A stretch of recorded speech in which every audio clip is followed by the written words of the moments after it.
Cavs Insider Podcast with our postgame report after Game 1, the 2022 season. Unfortunately, not a great night for the Cavs. They had a lead at, a pretty substantial part of the night and ended up following up with a poor effort in the fourth quarter, and they ended up losing the game by a final of 108-105. We've got our postgame report coming up, part of the Cavs Insider Podcast here on Cavs Insider.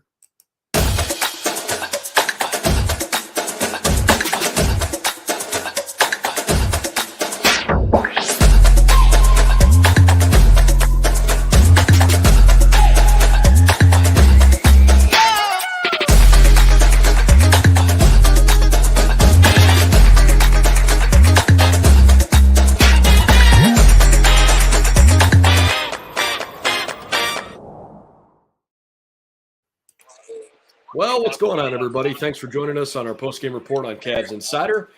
I'm Brendan Gulick along with Jon Rudder. You can support our channel by subscribing to the YouTube channel and hit the notification bell so you can jump in and be part of the conversation just like this. We've already got a live audience starting to pile in here tonight.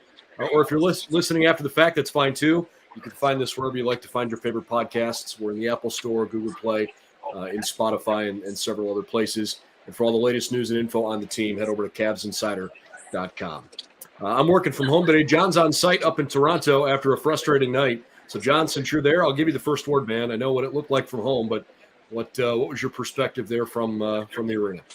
Yeah, it's disappointing, especially when you consider, you leave your seat in the media row with about 4 minutes left and the Cavs are winning, and you get down to the press level and the event level to set up for the post-game media conference, and all of a sudden it's tied. I mean, it was that quickly. Things kind of spiraled out of control for this team. I think I saw statistics, or I was listening to the Toronto broadcast down in the media lounge, and one field goal over the last 5 minutes for the Cavaliers. That's not going to get it done. That's not how you close out teams, especially against good teams like the Raptors tonight. Yeah, in the fourth quarter, the Cavs hit 7 of 16. Toronto ended up hitting 12 of 22 shots in the fourth quarter. And while the Cavs eventually did score 21 points in the fourth quarter, a few of those were from the foul line late. There's a number of different things we can talk about here, right? I think first and foremost, it's probably a frustrating loss for the Cavs because I feel like they were the better team tonight. I feel like, and again, this is not the tone I'm trying to set with these kinds of post-game shows. I'm not the guy that's going to be accusatory of other teams. I felt like there was an element of luck involved with Toronto tonight. They played a lot of one-on-one ball. They were extremely physical. I guess to their credit, the refs let them play and swallowed their whistle on a lot of things, but they didn't shoot it very well at all. The Cavs were far superior offensively for most of the game. And, it's one of those games that you just hate to lose. You want to get off on the right foot, but I think it was almost more the way the Cavs lost instead of just that they lost that has me feeling this way. Yeah, and we'll get to this here in a minute, but specifically the way that they were able to kind of navigate the loss of Darius Garland as well. Donovan Mitchell kind of stepping up, 31 points, a big night for him, a big debut for him. I think that this is kind of what everybody expected to see when in a Cavalier uniform from Donovan. Darius goes down with the injury. You kind of expect him to step up, and that's kind of exactly what happened. And midway through that second quarter, Darius went down at about 4 minutes left. The Cavs were kind of in the midst of a run right there. It's like they went on a 13-0 spurt, took the lead. They were down 11 in the second quarter, went on a nice run, took the lead, and took the lead going into halftime. And you really kind of felt good about things heading into the third quarter because you were able to kind of overcome that. And that's obviously a big loss that you're suffering there. But I think we really saw his absence in the last couple of minutes because of you saw Raul Neto in there, a couple of key turnovers late, and I think that if the ball's in Darius's hands, it might be a different story. Yep. If you're listening to this after the fact, John is literally standing on the floor at Scotiabank Arena. The scoreboard has been lowered. Chairs. They are. There's plenty of background noise. The boards are coming out for the hockey game coming up, so it's getting wild here. That's okay. That's part of flipping the arena. Again, the final tonight, 108-105. Let's talk about something positive for a second. Donovan Mitchell was everything you pretty much could have hoped he would be in his debut. Ends up with 31 points. He had 9 assists, so he was basically involved in roughly half the scoring. Shot at 12 of 21, and of his 9 missed shots, 6 of those were from behind the 3-point line. So when he got to the rim, he pretty much scored every time. I thought he shared it great. 9 assists to 3 turnovers is awesome. Jared Allen, I thought, was really, really good, especially in the first half. 13 points, 10 rebounds, his final line. He was fairly efficient. Only turned it over once. I actually was a bit disappointed with Evan Mobley, only in the sense that he was a little quiet after a hot start. His plus-minus tonight was minus 14, which, considering it was a 3-point game, that's one of the few lines in the box score that really jumps out to me. Yeah, and he's one of your better defensive, if not your best defensive player, a guy that you're going to kind of rely on, that a lot of people have thrown the term out there, that you're going to have out there for potentially Rookie of the Year. It was a fast start for Evan. I thought he did a nice job. Everyone was paying attention to the matchup between Evan Mobley and Scotty Barnes, and I really thought that the first 12, 14, 16 minutes, like, they kind of neutralized Scotty Barnes. I think he had 3 fouls in the first quarter and a half, like 5 points, 7 points. So, I mean, getting him into foul trouble early really limited his ability to impact the team in the box score. And then that kind of, I don't want to say that Evan necessarily disappeared, but we didn't see him be the same force down the stretch that we are typically maybe accustomed to. But with regards to Donovan, I thought that was, he admitted as such, kind of in his post-game conference comments, that he was kind of maybe feeling things out early on. And once Darius went down, he was kind of more aggressive, more assertive, not necessarily picking his spots as much. And you certainly saw that. Like, you saw the aggression, you saw him pushing the ball to the basket, pushing the issue. And ultimately you would wish it would fare better for him in his debut, but it's one of 82. This one did kind of sting, though, because of the opponent that they were going up against. Yeah, and let's also acknowledge the fact that 31 points in his Cavs debut actually ties for the most points in a Cavs debut for any player in franchise history. It's not like he had a poor day. No, absolutely. Probably, could have been a little bit better if Darius would have been able to stay on the floor. In the meantime, the latest update on him, if you didn't catch the post-game press conference, you can watch that over on our YouTube channel. JB Bickerstaff said that Darius Garland didn't just get poked in the eye. He said he's actually got a laceration on the inside of his eyelid near the bridge of his nose. I mean, that sounds ridiculous. Pretty gruesome. It was kind of a pretty gruesome description of that he gave, actually, and I was kind of actually surprised for a guy who doesn't give a whole lot of details. I was very surprised that JB kind of delved into it as much as he did. Anytime you get poked in the eye like that, it's certainly a painful injury. And Darius was right here, kind of on the floor, right in front of the front of the Toronto bench for a long period of time, and several teammates were gathering around him. And I kind of got a sense that something was up and something was significant, maybe not particularly serious, but significant, just in the fact that how long he was down for, and then guys start coming over, there's a huddle around him, and I thought, like, oh, this isn't just your run-of-the-mill, like, guys bumping into each other. Like, there's a little something to this. We'll see how that prognosis is over the next couple of days or so. The Cavs are actually set to practice here tomorrow before they completely flip this thing over to a hockey rink. So they'll get on the floor here at about 11 a.m. tomorrow. And we'll probably talk to the coach afterwards and get some comments there, maybe potentially an update. But really kind of a scary situation for a guy who sees the floor so well. You want him to have his vision there, and it's easy to laugh and joke about it now, but pretty significant eye injury that he got. Not great.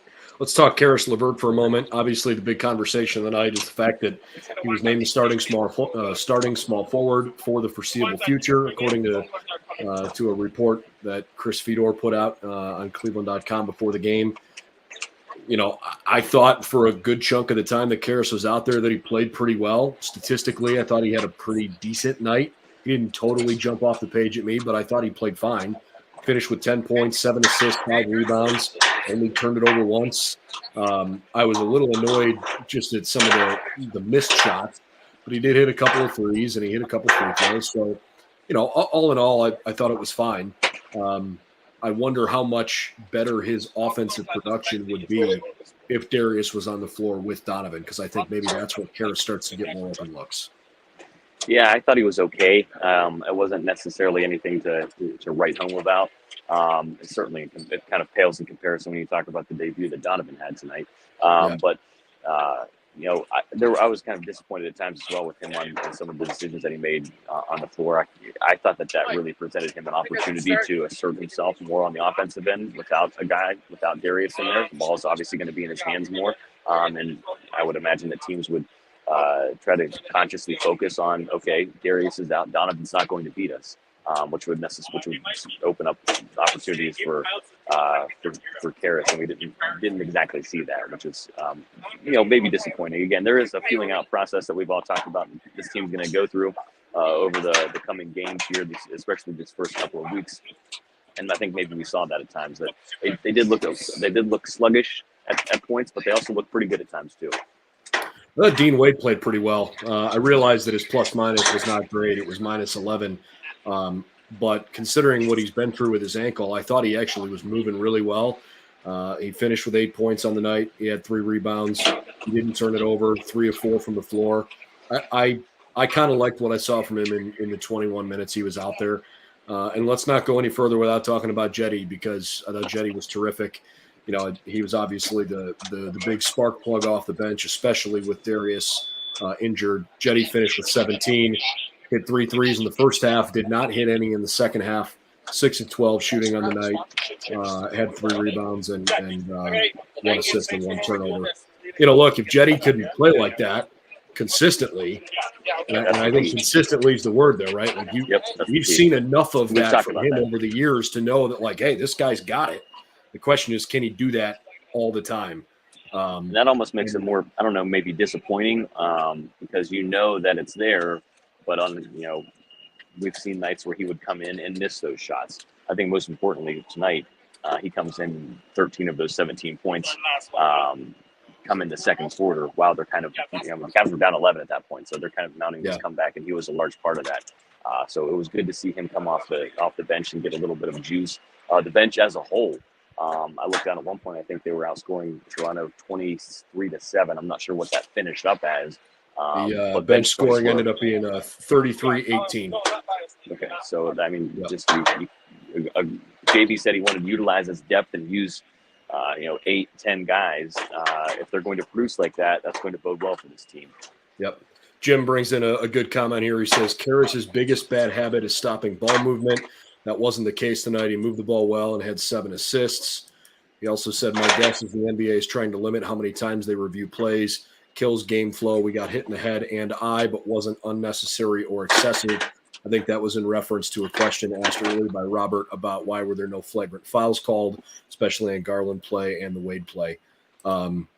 It's a great observation there on Karras. I thought he moved the ball really well tonight. And frankly, I think we've seen that at least in sample sizes in the preseason. I like Karras. I'm not offended that he's the guy to be the 3. I think he has to play really, really well to keep that job, in my opinion, because I want to see what he can do on both ends of the floor well enough. Like, I think Okoro he's there for his offense, right?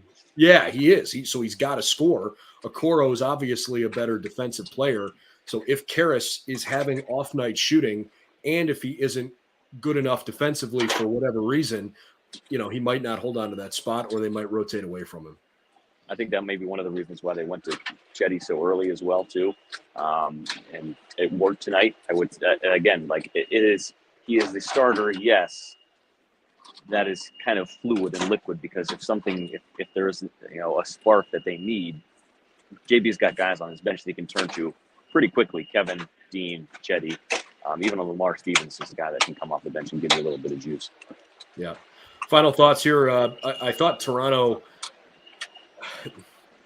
first of all, they didn't really score very many points in the paint, certainly until late in the game. Cavs ended up outscoring them 52-36 in the paint, but it felt like if you looked at the first 3 quarters, that number was substantially less for the Raptors. I mean, look, I think the Cavs are going to have the ability, with the way Jarrett Allen plays and with the way you expect Evan to be able to play as he keeps getting stronger. I think the Cavs are going to have an advantage in the key against most teams they play against. But I also like the fact that Evan was showing some depth in his ability to shoot the three. We've seen it. We've talked about it, but now to see it in a regular season game was good.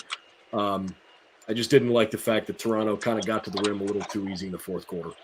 Yeah, he didn't hesitate to pull the trigger. I think that was key for him because you can maybe anticipate a little bit of anxiousness from a big guy when he steps out like this. He did say that he's prepared to be in uncomfortable positions and to be in some positions on the floor that we aren't necessarily used to seeing him in. The perimeter behind the three-point line, two particular locations.